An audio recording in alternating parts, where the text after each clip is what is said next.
అమ్మమ్మ ఈరోజు ఏంటి విశేషం?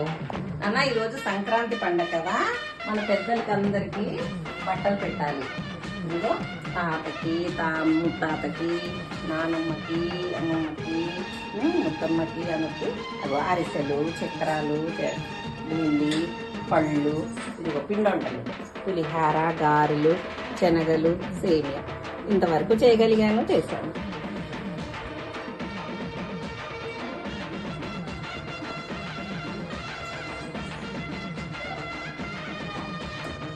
అమ్మమ్మ ఈరోజు ఏం చేసావు? నాన్న చూపిస్తాను. గారెలు, సేమియా, పులిహార, చక్రాలు, వైట్ రైసు, ముద్దపప్పు, బంగాళదుంప వేపుడు, క్యాలీఫ్లవర్, టమాటా, పెరుగు. ఓకేనా?